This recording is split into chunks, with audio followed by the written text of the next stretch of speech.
Pagbati sa pangalan ng ating Panginoong Kristo. Welcome muli sa ating Doctrinal Study Online. Ang kasalukuyang pinag-uusapan nating paksa ay Theology or the Study of God. At pinamagatan natin ang ating pag-aaral na Knowing God. Ang ating pag-aaral ngayon ay karugtong o part 2 ng Lesson 3, kung saan sinasagot natin ang ikatlong tanong, sino ba ang Diyos? Sinabi natin na isa sa mabisang paraan upang sagutin ito ay tingnan ang mga katangian o attributes ng Diyos na inihayag ng Biblia.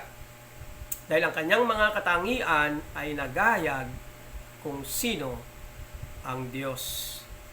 Pinag-usapan natin last time ang unang kategorya ng attributes of God, no?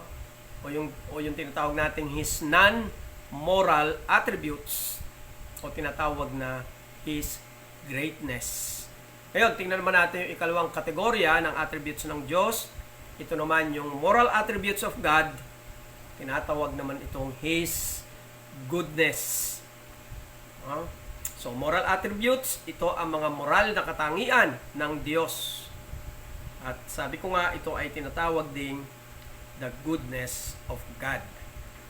So, ang unang attribute o moral attribute ng Diyos ay moral purity.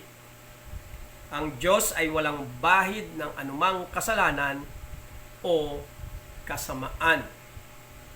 God's absolute freedom from anything wicked or evil. Ayun ang ibig sabihin ng moral purity. At may tatlong aspeto ang moral purity. Una, holiness o kabanalan, no? At pag pinag-usapan ng kabanalan, may dalawa itong dimensions, no? Una, yung uniqueness, no?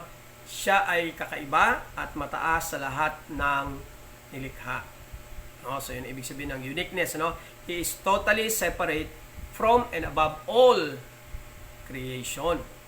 Sabi sa Exodo 15:11, sinong tulad mo, O Panginoon, sa mga Diyos?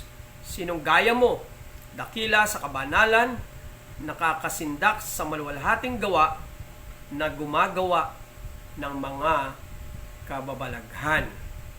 So yung mga verses po na nasa parenthesis, yun ay mga cross-reference o mga additional references.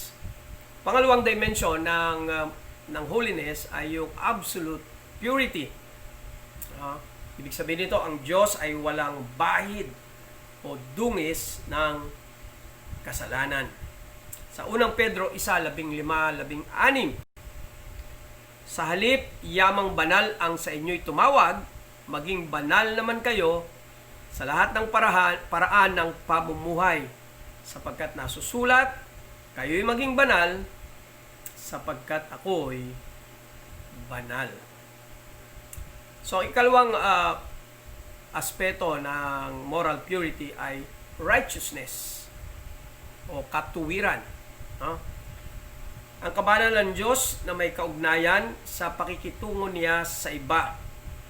No?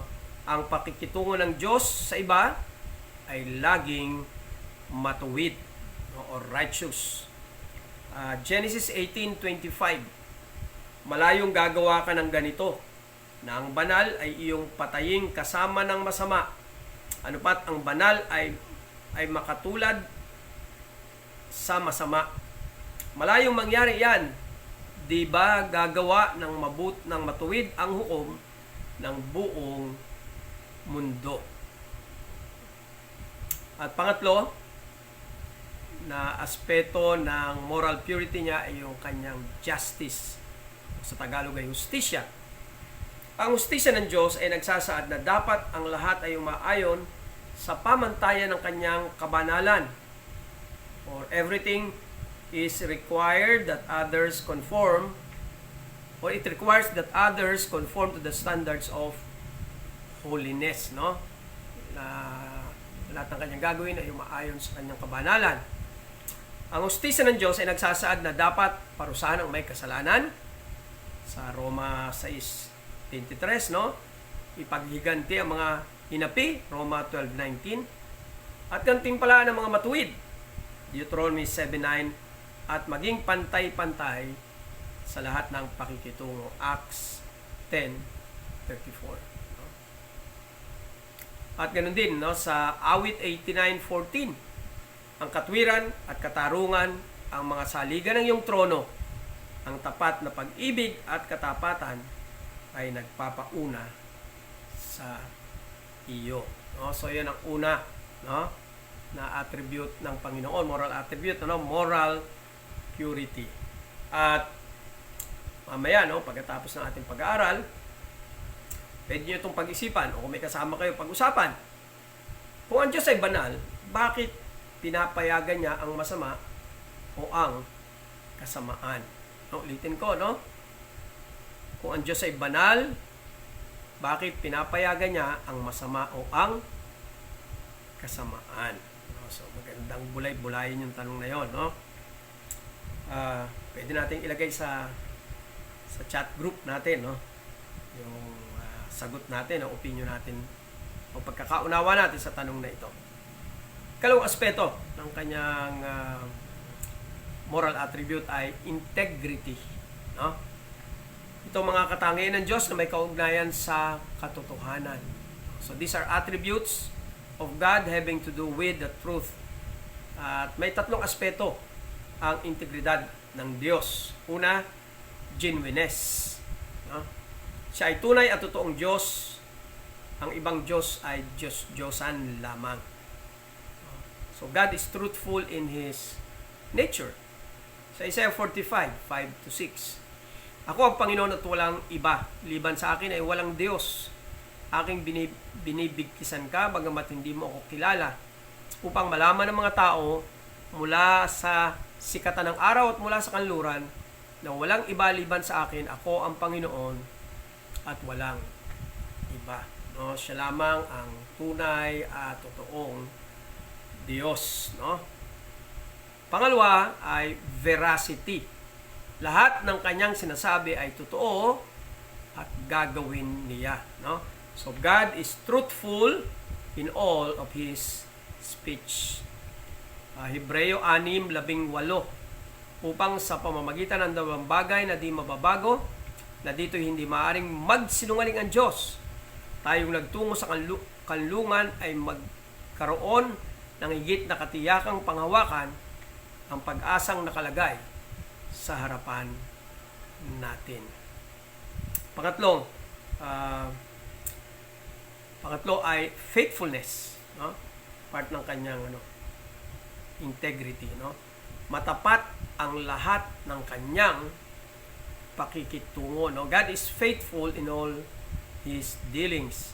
No, sabi sa 1 Thessalonians 5:24, tapat ang sa iyo'y tumawag, nagagawa rin naman nito.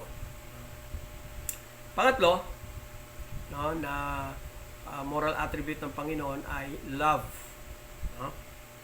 At kung gusto nga natin magkakatunog yung moral purity, integrity, pwede natin tawagin itong charity, o pag-ibig. Sabi sa 1 John 4:8 at saka 16, no? Ang hindi umiibig ay hindi nakakakilala sa Diyos, sapagkat ang Diyos ay pag-ibig. Sa 16, at ating nalaman at sinampalatayanan ng pag-ibig ng Diyos para sa atin. Ang Diyos ay pag-ibig, at ang nananatili sa pag-ibig ay nananatili sa Diyos, at ang Diyos ay nananatili sa Kanya. At may apat na aspeto, no, pag pinag-usapan ng pag-ibig ng Diyos. Una, benevolence. Sa Tagalog ay kabutihan. Ang kanyang pagmamalasakit sa kapakanan ng iba. Ito ibig sabihin ng kabutihan, no? God's concern for the welfare of those He loves. Sa Roma 5:8, subalit pinatunayan ng Diyos ang kanyang pag-ibig sa atin na nung tayo'y mga makasalanan pa, si Kristo ay namatay para sa atin. Ikalawa, no, aspeto ng kanyang pag-ibig ay grace o biyaya. Inibig tayo ng Diyos sa kabila na tayo ay hindi karapat-dapat. No? God deals with people in love despite their lack of merit or worth. Kaya nga ang grace tinatawag nating unmerited favor sa Efeso 2:7-9, no? Upang kanyang maipakita sa mga panahon darating ang di masukat na kayamanan ng kanyang biyaya sa kagandahang loob sa atin sa pamamagitan ni Kristo Jesus. Sapagkat sa biyaya, kayo naligtas sa pamamagitan ng pananampalataya, at ito hindi sa pamamagitan ng inyong sarili, ito'y kaloob ng Diyos, hindi sa pamamagitan ng mga gawa, upang ang sinuman ay huwag magmalaki. Pangatlong aspeto ng pag-ibig ng Diyos ay mercy, habag o awa. Ito yung buong pusong pagdamay ng Diyos sa pangangailangan ng tao. No, it is God's tender-hearted response to man's need. Efeso 2:4. Ngunit ang Diyos palibhasa ay mayaman sa awa dahil sa kanyang malaking pag-ibig sa atin.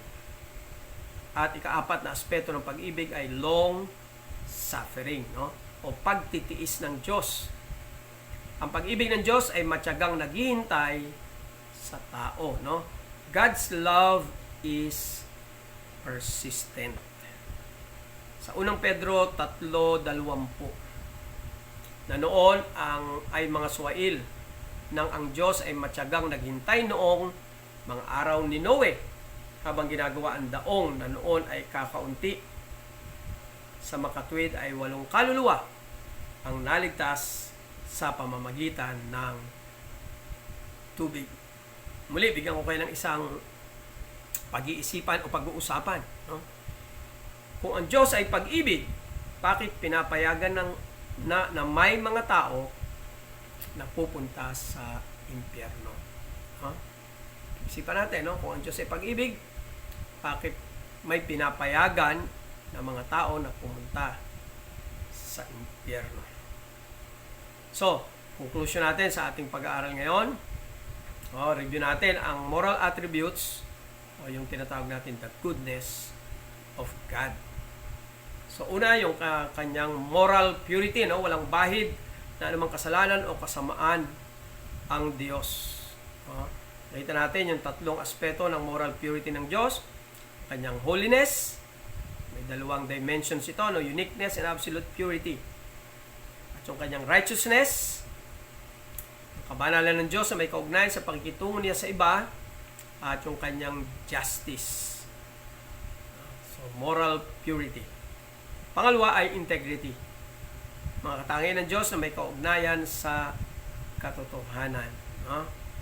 So, 3 aspeto ito, yung kanyang genuineness, yung kanyang veracity, at yung kanyang faithfulness. At ang pangatlo, no, na moral attribute ng Diyos ay love or pag-ibig, no? Na mayroon itong 4 na aspeto: benevolence, grace, mercy, at long suffering. So nawa sa 2 lessons natin na ito, sa tanong na sino ba ang Diyos, ay mas nakilala natin ang Panginoon, no? Sa pamamagitan ng kanyang mga non-moral at ng kanyang moral attributes. God bless. See you next lesson.